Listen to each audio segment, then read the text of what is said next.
ኤርትራውያን ስደተኛታት ብሰንኪ እንዳኣራ ምዕፃው ኣስታት 4000 ዝኾኑ ቪዛ መጺኦም ክንሱ ብሰንኪ ዘይምኽፋቱ ኣብቲ ኸሉ ዝግብኦም ክኸዱ ይከኣሉን። ዋላ እኳ ከባቢ 4 ወርሒ ይግበር ካብ ዝዕጾ ሕጂ ድሮ ሰሙን ኣቕፂሩ ተኸፊቱ ኢሎም ናይ ከባቢ 300 ቪዛ ተቐቢሎም ክንሶም መልሲ ግና ክሳብ ሕጂ ሰሙን ገይሩ ክህብዎም ኣይከኣሉን። ብሰንኪ ዝጋጢሙ ዘሎ ኸዓ ብዙሓት ሰባት ካብ ምኻዶም ክሳነኸሉ እንከለዉ ብዙሓት ከዓ ብዘይተሓደሰ መንቀሳቐሲ ኣብ ፀገም ይርከቡ።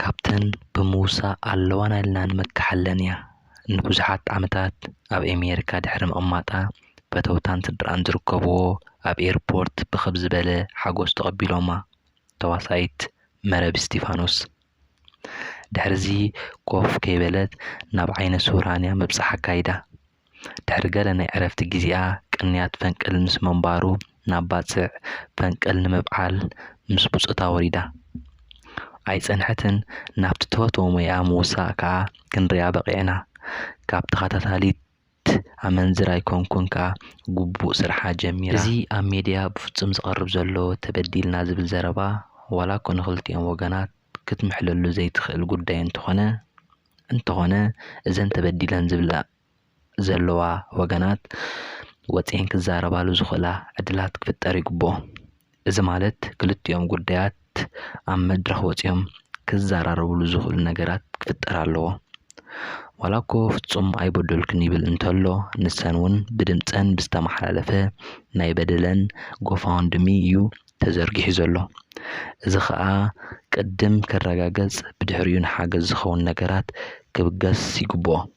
እዚ ማለት ክልቲኦም ኣብ መዕለብ ዝበፅሐ ጉዳይ ንኽፍጠር መጀመርታ ፍጹም ክኣምነሉን ክዛረበሉን ይግብኦ።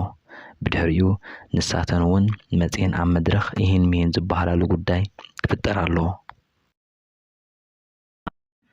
ሎሚ ማሕበራዊ ሚድያታት ኣብ ዝገነሉ ዘሎ እዋን ቲክቶክ እውን ኣብ ደርፍታት ናይ ምስማዕን ምርኣይን ዝፃወቶ ዘሎ ታራ ቀሊል ኣይኮነን።